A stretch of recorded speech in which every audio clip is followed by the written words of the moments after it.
Okay, so the crux of basically all the 11 principles is that I don't have a conclusion. But I want to find out. I want to draw all the best ideas from all the different 11 principles. It was 10, but it's turned into the to 11 of all these alternative visions of education, and I want to sort of find out what the pros and cons are of each one, and then take all the pros and then combine all the best ideas and put it into my postmodern revolutionary school, my revolutionary postmodern school, my postmodern school for revolutionaries, right? Postmodern school for revolutionaries. And so Freedom School is just like that. If we valued education, I mean, I guess it's not whatever. I mean, education. We should be educating each other and ourselves, and hopefully the Freedom School can actually do something greater than I could have links. We could have conversations under the comments. I could have links to other people's videos who are doing similar things with different scientific things. I did about six 15-minute videos on the hemp lecture series, and I think those are really good. I'm going to do some. I talked to the blind possum actually, and he had talked about how the CBDs is really just snake oil, so it's the only reason to get that legalized is to stop the full blown legalization of medical marijuana. So it's kind of a fig leaf to pretend that there's some advance, but there's actually not advance. I have to do some reading on that, and I will actually follow up with some hemp lectures on that. So, that's the type of dialogue that I would like to have. And this is totally for dialogue, okay? So I haven't got too many views yet. Maybe I just need a whole base. I want to put up several actually classes. I'm working on several classes. I want to do the Howard Zinn's Revolution. I want to do educational theorist, and just a whole bunch of them, just to put it out there and go on from there. So hopefully one of them, if any of them are popular or catches on, then I can keep on making them and push the conversation forward. So let's get right now. I'm on Waldorf. So this is it's probably like the seventh or eighth video that I've done about the 11 principles. I do the last video actually I summarized all of them what I felt about all these options in a real quick manner, basically. But it's off the top of my brain, and it's sort of what I feel with each one of them. So I think the last video sort of covers what it is I want to do, but I'm going to do a little bit more in depth of each one of them, and then I'm going to call it quits, okay? So Waldorf education, and really I'm just going to get it all off online, okay? So Waldorf education, Waldorf Steiner education, this is from Wikipedia. It's a humanistic approach to pedagogy based on the educational philosophy of the Australian philosopher Rudolf Steiner. Okay, so Rudolf Steiner is the man on this, and so a lot of these has the educational theorist, which is another video that I might work on because I like that argument actually. Who are your favorite educational theorists?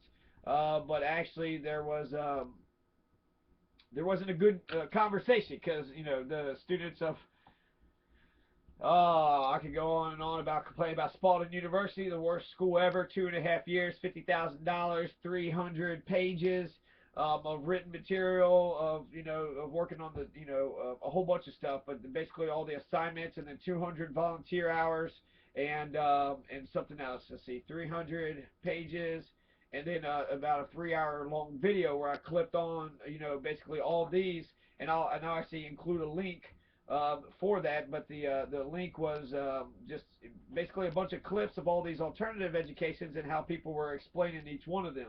And I watched one of them the other day, and each one of them are good in their own right. There's just this one hippie woman that actually sticks out in my mind about how basically she's like, yeah, they're my kids, and we want freedom. We don't like how the public education is all about oppression, and she was very articulate and very informed, and so I liked that video. So Waldorf, the way I understood Waldorf was sort of compared to Sudbury and Summerhill schools, which had believed in pure freedom, absolute 100% autonomy, and democracy. So everybody got a vote, staff, parents, and students, And I like that idea because essentially it's a private school that, there are Sudbury model schools in America that are private. There's a whole bunch of them around, and there's a whole bunch of Waldorf educations too. There's one in Louisville, and there's a Sudbury model school being started in Louisville. And I wanted to actually articulate this vision a lot more. I had started this project under an advisor at Spalding University, but instead of actually writing a book about it or developing a lesson plan, because really I had saw this lesson and the demonstration that I was going to give was in front of a conference of teachers. And so we could do better. The education that we have now, it's not an education, it's just oppression, and it's basically just making blind obedience to make them, blindly obedient to the state, to the bosses, to the factories, to the military machine. And we're not creating creative or innovative or independent thinking students. We're creating obedience. If you get straight A's, all they did was measure obedience to arbitrary authority. So, so I'm gonna do this a little bit more in depth, and maybe I can get some more lessons. Let's see. I wrote down the link to the 3-hour videos of the alternative educations. It was a lot of clips, and each one of those you could show a 15-minute clip, and then say what did you get out of that, and then I think you could actually get a lot of things from each one of them. Also, I'm taking this online course right now, and I love it. Oh my God, you would not believe how much I love it. And they require work, and they have basically they believe in all the problems that I have with public education, but it's sort of like I'm expecting it. I don't know. I could just be rationalizing or being an apologist for all this because I still say, "Oh God, I got to do this work." But it's like I expect the work. I don't have to get dressed up. I don't have to sit in class and be, basically for the last hour I laid down and just listened to the lecture. And so, again, I'm not being a part of the conversation or the dialogue, and so there's still all those problems. But it's way better because I don't get dressed up. I don't have to be in front of everybody else, so we don't have to look at each other and ignore each other and pretend like we're not there. If somebody makes a smart comment, you don't hear the ugh, all those sort of sighs and stuff. And you can participate how much you want. It can be better. It can be better. I would love to actually just have an online class where it's just free for anybody to do whatever. It would be cool to see what the powers the administrator has, and if we just had a open conversation about what is the best type of education, or have some sort of online chat, which is which I would love for this to stem from, but an online education about what is the best type of alternative forms of education, what can we do to make it better, and then educational theorists, who are our best educational theorists. So, B.F. Skinner, I think B.F. Skinner is the devil. I think he's like the most evil person on the planet. People are like, oh, I'm a behavioralist. It's like, I'm doing the opposite of what a lot of other people like to be behavioralists. They like to be manipulative and say we're doing this. It's all about rewards and punishments. You got to force people to behave a certain way, so you have to make them. They have to be mullible, and if you're mullible, then that means you don't really know who you are. You're being manipulated in your house, in school, in workplace, and everywhere. When do you ever actually get a chance to sort of stretch out and say, God, this is what I want to do. This is what I want to do. You don't get that chance to actually do that much. So Rudolf Steiner is the educational theorist for Waldorf education. It's humanistic approach based on the educational philosophy of Rudolf Steiner. He's the founder of anthroposophy. Okay, so not apostasy, but anthroposophy. And anthroposophy, we're going to get right into that. It's a philosophy founded by Rudolf Steiner, postulates the existence of an objective, intellectually comprehensive spiritual world accessible to direct experience through inner development. So let's say it again. Postulates the existence of an objective, intellectual, comprehensible spiritual world accessible to direct experience through inner development. So I kind of believe that there's a oneness, right? There's a oneness in all society and everywhere, and you can get touch within that oneness with a direct experience through inner development. So by developing your insides and reading and writing and expressing those, what it is that you believe, these videos, just with the learning pyramid, we're only learning 5% of the lectures. Whereas when we start teaching others, then that's when we actually, begin to learn most of the material. So just these lectures and these, these videos I'm making, even though I'm not getting many views right now on them, I am articulating a lot of thoughts and I am learning a ton. Okay, I am like just a chock full of information. I don't want to say I'm a walking encyclopedia. I've been focused on education, probably a little bit too much, because essentially my philosophy is freedom is good, democracy is good, and oppression, authoritarian is bad. So that's pretty much it. And so the sort of the I guess the crux of the argument of, if you allow somebody to do whatever they want to do, how can you be for sure that they're actually going to produce anything? And when it comes to public education, it's about curriculum, and then it's about assessment, and then it's about instruction. So the curriculum is learn American history. The instruction is how do you teach that? You can teach each fact, lecture, lecture, lecture, learn this, learn this, learn this. They have to memorize it. You can try to make it into a game. You can do lots of different things, right? And then assessment. How do you determine whether or not they learned anything? And so that's the holy trinity when it comes to education. That was from Professor Muniz from Spalding Education or Spalding University. He was an assessment coordinator for JCPS, and the assessment of homeschooling, or the assessment of Sudbury, or some of these other ones. How Sugata Mitras? How can you determine what the level of progress is? Because I mean, if the person, if a person, it doesn't matter what level you're at. If you're a ninth grader who cannot read, then if you're a sophomore and you can read, then progression had happened. So therefore, learning had happened, and that was a successful semester. They might not be where they need to be, with their peers, but if they progress in their learning, then that is a success for a teacher. That's what you want. You want that progression to actually happen. Okay. So assessment. The crux of the argument is, yeah, you want freedom and democracy for everybody. But what keeps people from just lying around not doing anything? Now, I think life basically will kick you, right? So, you can have all these Sudbury model school, but eventually someone's got to keep the lights on, and someone has to keep resources in. They got to pay the teachers. And when you're paying teachers and you're paying all this money for a private school, the parents want to see that their children are actually engaged in something. Just lying around playing video games all day, I don't see really what that teaches you. Just wait until they get inspired. So I think what you can do is you can teach by example. Say, hey, I want to do this, and try to get people together, try to organize this thing, organize that thing, and get things started. Or listen to what they say and sort of follow the student. So hear what they're saying, provide the education that they want to, that they say that they want. If that don't work, then you got to try different things until it eventually works. And so that's sort of like life, right? In order to find out like anything, you just try this, try that. This is what I like, and then you go with that. So that's the crux of it. Yeah, I want freedom, but I also want production and work. And so that's why I liked Waldorf, because I felt Waldorf would stretch a person but not break them. So they say, well, what do you want to do? We'll give you freedom. What do you want to do? Well, here's my list, and then go on with that list. In fact, this is where all this had came from, was me developing my own educational program. I'm going to think about alternative forms of education, and then I'm going to write a paper, two papers, one paper about how the education system sucks.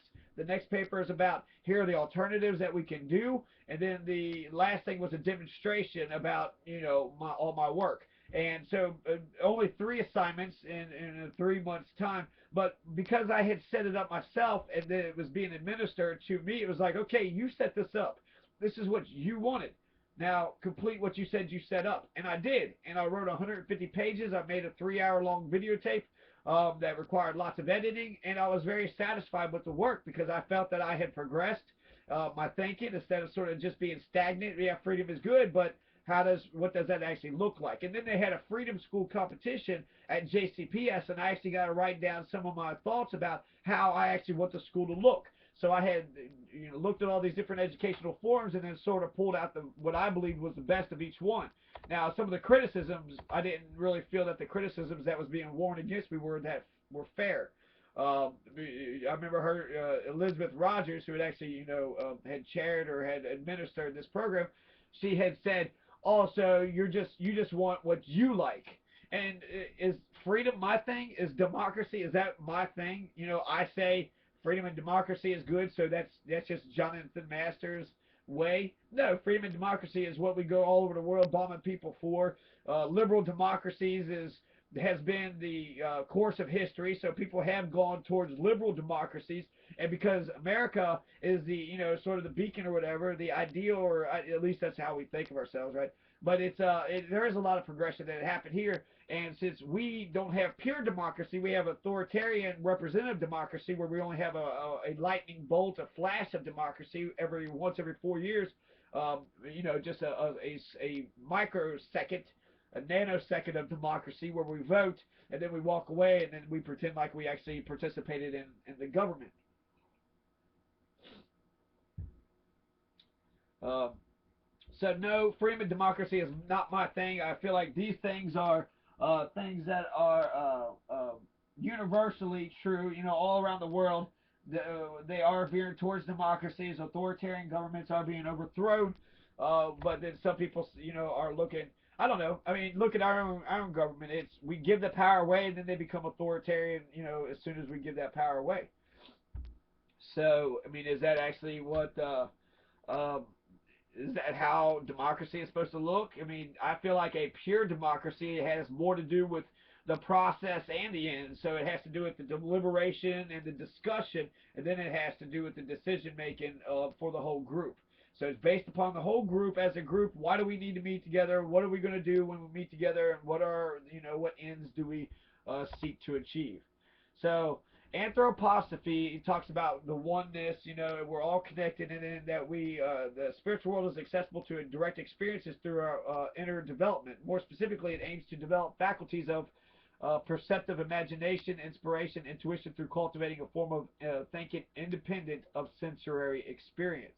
So that's actually a fascinating concept. So we got five senses. Science says that's the only way we can interpret the world is through our five senses.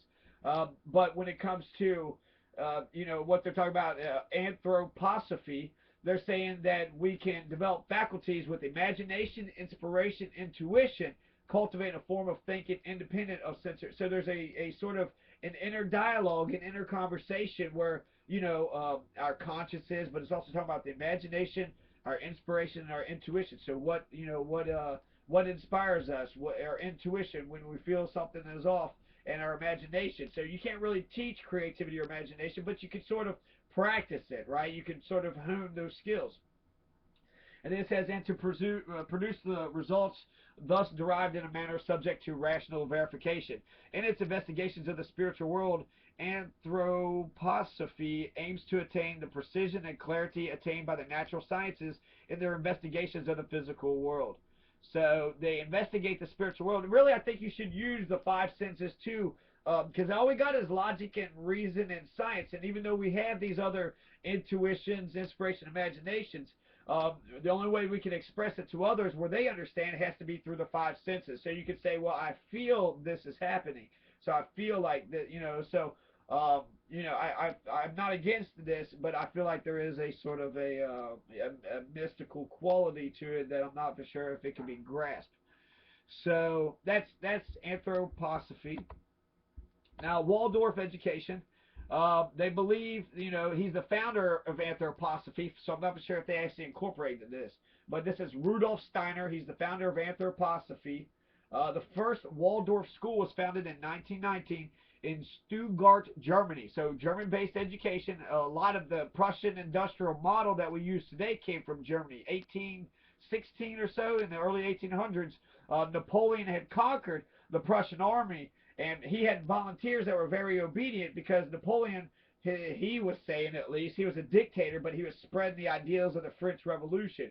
So the French Revolution, the ideas of, fraternity, equality, whatever, of liberté, fraternité, égalité. So those types of, the rights of man, the rights of us to be able to do as we want, democracies.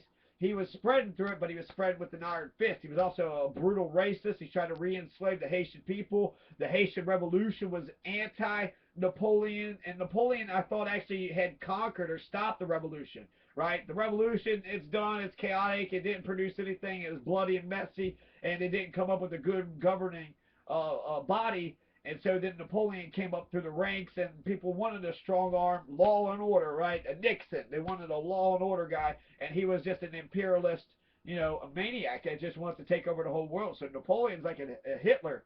And the fact that the French people, I talked to some French people that's like, oh yeah, we love Napoleon. Napoleon's an asshole. He wanted to re-enslave the Haitian people, right? Not just to get back the colony that that created France's wealth, but also to show all of Africa, how dare you? Black people are inferior to whites, so therefore they cannot run their own republics. And so that's what Napoleon wanted to do. That was his main, his push, or his main drive to smash in the Haitian Revolution, was to show black people that they were inferior. And if you look at the monetary system today of Africa, they use a derivative of the French currency. And so the French currency, they have like these weird sort of designations. It's basically just one big sort of Ponzi scheme that funnels all the natural resources and a lot of money into the pockets of the French people. And they do it to like about 15 or so different African countries. So Waldorf. Okay, it's founded in Germany. At present, there are 1,039 independent Waldorf schools. So lots of Waldorf schools all over the place. Okay, they said that there are over 1,000 independent schools. There are 2,000 kindergartners, 646 centers for special education located in 60 different countries. There's also Waldorf-based state schools, charter schools, academies, homeschooling environments. Waldorf pedagogy distinguishes three broad stages in child development. The early years education focuses on providing practical, hands-on activities and environments that encourage creative play. So creative play. Actually, I thought that was the Reggio Emilia, but I guess that's Waldorf. So creative play. You learn through creative play. That's exactly right. Practical, hands-on. These are all good things, okay? Practical, hands-on. Real experiences is how you learn. Albert Einstein says experience is the only way you learn, and the rest is just information. You also have the learning pyramid, which is 75% retention rate for experience. Practice doing, that's experience, 75%. Discussion, 50%. Teaching others, 90%. We should be focused on the bottom three, but even we're still lecturing. We're still, ruining people's lives and only having 5% retention rates. You could write down your lecture and have them read it, and they would double the retention rate. You could just show videos, and you've already quadrupled the retention rate of a lecture. And you can give demonstrations, which is, 6 times what a lecture actually gets. So the lecture is the absolute worst way to teach anybody, but it's the way that we're still doing it. Direct instruction. I think actually lecture and the spoken word is how you could control people. Hitler believed in the spoken word. He believed in propaganda. He believed in the best way to manipulate the masses was through a spoken word, a speaker system, and to make sure everybody is listening to what it is that he is saying. And so that actually reminds me of Jonestown, and reminds me of a lot of schools where they say, "All right, everybody," and they have that intercom system where it's just embedded, they're straight into the kids' minds, and they always chastise them. But Jonestown was the biggest mass suicide, right? Over 100 or so people wound up killing themselves. If you listen to the video, there was a little bit of objection, but basically everybody shut everybody down who was trying to object it. So who knows if they actually force-fed the Kool-Aid. It was actually Flavor Aid, so don't drink the Flavor Aid. People say it's Kool-Aid. No, it was Flavor Aid. Don't drink the Flavor Aid, okay? My mom shopped at Save-A-Lot. I know what generic food brands taste like. So that was Jonestown, and they used the spoken word in order to control everybody. So, okay, encourage creative play in elementary school. The emphasis is on developing pupils' artistic expression and social capacities, fostering both creative and analytical modes of understanding. So their artistic expression, their social capacities, these are all good things, okay? We're all artists of life, right? And we're social creatures. And Reggio Emilia says that there's 100 languages that children have, so that means adults have it too. So we have 100 ways that we could speak to each other.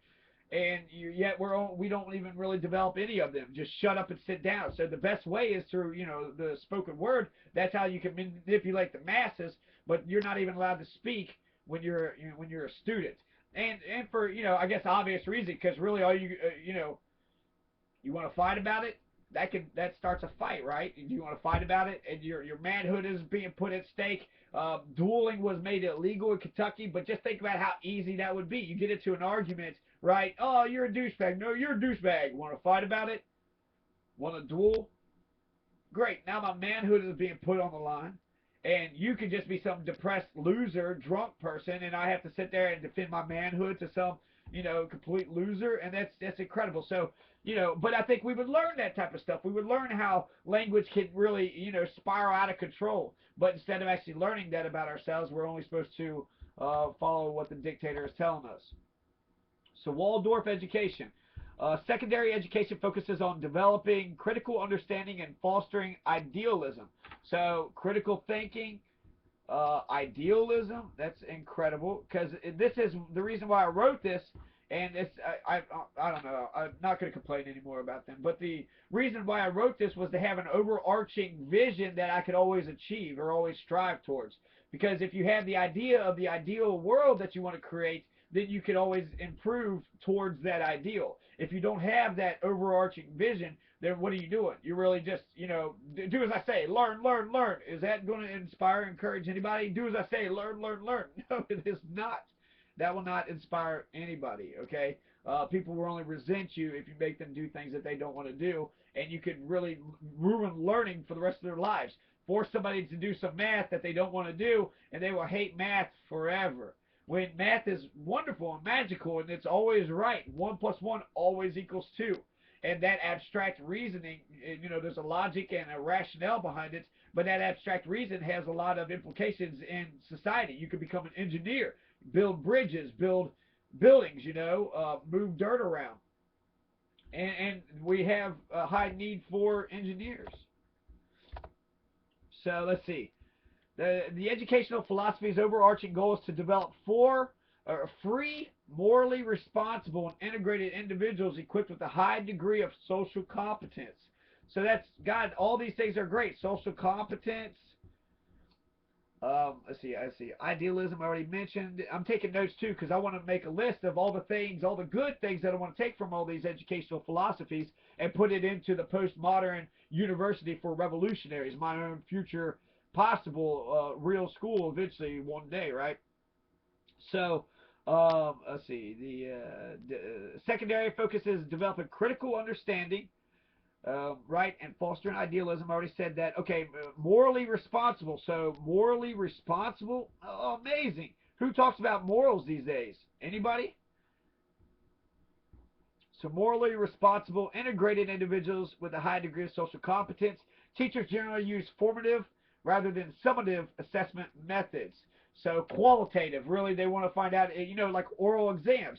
You really want to know if the material was learned. You have, multiple choice, basically my entire undergraduate career, cram the next day, pass the multiple exam, and then forget everything about it the day after, right? Cram, cram, cram, get all those thoughts in my head, forget about it the day after. How are we learning? How are we learning when we do this? We're not learning. We learn it when we use the material. Wooldridge, Professor Wooldridge, who was the principal of Manual High School, I asked him, how does he learn? And it's incredible, actually, because, we should be learning how he learns. And he says he learns when he takes the material and he makes something for himself out of it. So when he takes the material and makes something for himself, that is how he learns. So really, he's getting a good education about the foundations of education. But how much, we had our own little projects, and I did one about the sort of the political structure of the school system, and I appreciate it, and I still have that around somewhere, right?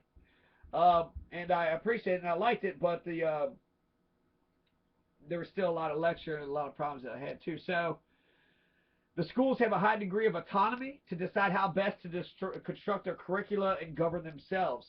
So they believe in self-government. The school itself, I'm not sure if they actually believe in democracy for the students.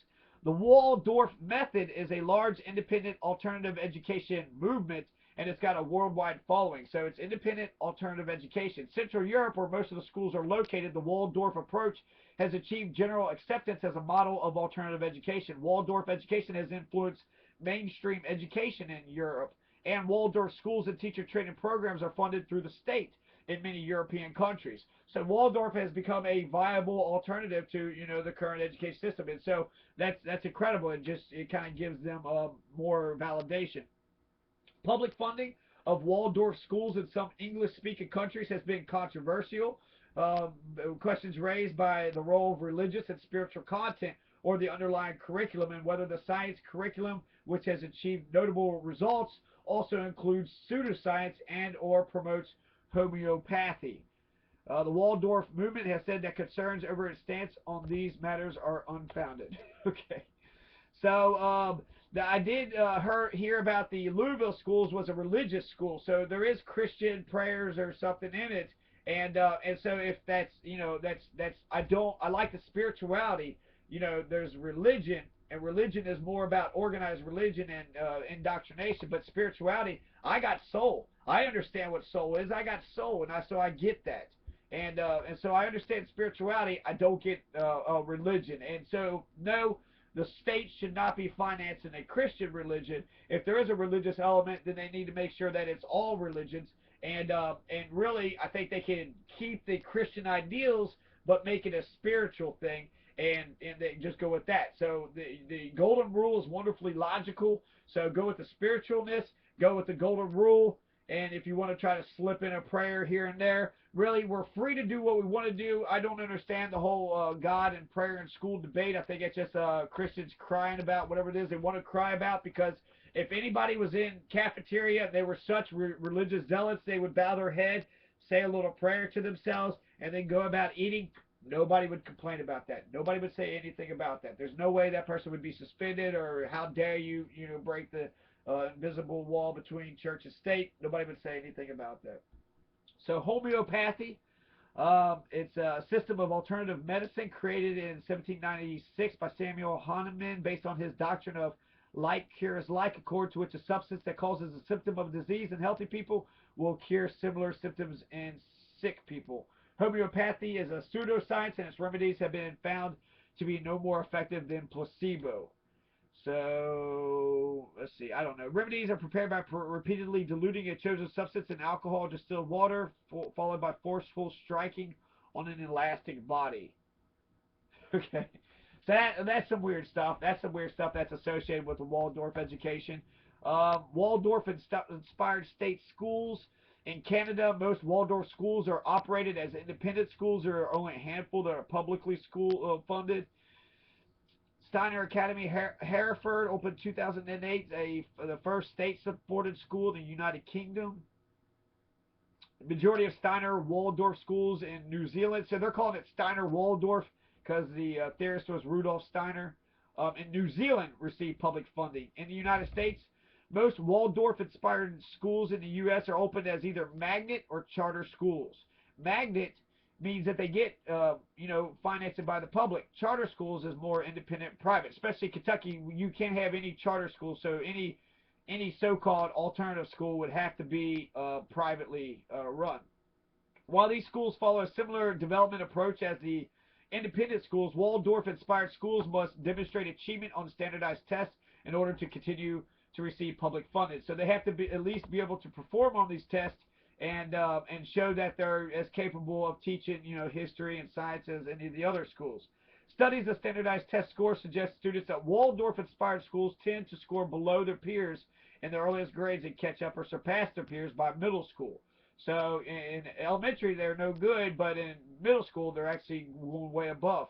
One study found that students at Waldorf-inspired schools watch less television and spend more time engaging in creative activities than spending time with friends. That's a good thing, too. Discussing the achievement gap for disadvantaged students, education professor Robert Pianetta has said that it's potentially the case that immersing kids in a very intensive and developmentally focused experience may help them build a lot of capacities that will help them in the long term, but we don't know that. Okay, so I don't know. I feel like if you create your own academic program that's ambitious and they push you towards your own goals, good. If Waldorf is creating a curriculum for you and telling you get in line, I don't like that. That's no good. Okay. So really, my school, I had come up with 3 required classes, and that there's like what 30 classes in a 4-year term. So 3 required classes. One of them was the Robert's Rules of Order, and actually I'll actually say all this stuff later on. But Robert's Rules of Order, and then I just kind of made up 2 of them, which made change. Well, no, actually, the other one was the Great Books program. So the Great Books program talks about studying the 100 great books that our school had determined were the great books, 100 of them, right? Exactly 100, no more, no less. And then in 3 years, there's going to be a debate about which books belong in the canon and which ones do not. And that actually could be a discussion that's involved in the class too. I don't even know what that would even look like.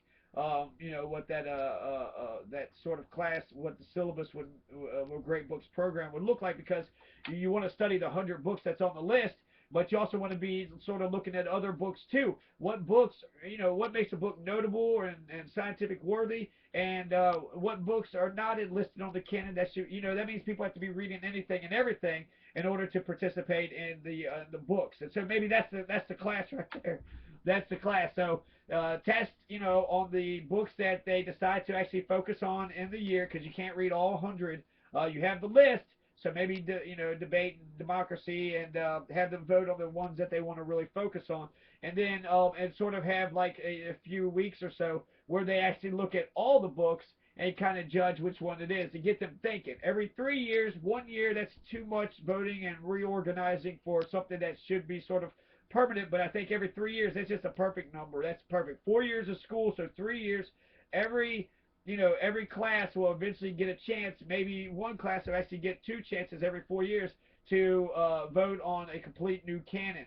So the freshman class would, if they come in and they vote, they would be voting on the classes that they would actually have to be studying the entire time that they were there. But the great books, that's St. John's Education. The great book, that's just a great idea, okay? Actually having some sort of canon, right? A biblical canon. These are the books worthy of study, so therefore let's study these books. The Waldorf School of Louisville. I'm going to just, let's see, about Waldorf, home admissions. They've got some sort of welcome to Waldorf thing here. Somebody had posted like the why Waldorf works, meet our faculty. They don't really say anything specifically, but let's check out why Waldorf works. So this is on their webpage, so this could just be some general document for everybody.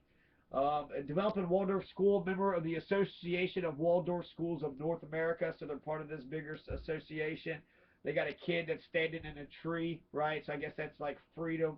I like how there's a lot of enthusiasm. I watched a lot of videos about it, and they were like, "Oh, Waldorf, Waldorf, it's so great, yay, yay, yay!" The need for imagination, a sense of truth, a feeling of responsibility. These are the 3 forces, are the very nerve of education. Rudolf Steiner. Not responding. Oh my God! Don't do this to me now. I am regretting clicking on this page. Okay, I still see the light, so hopefully, come to the light. Come to the light.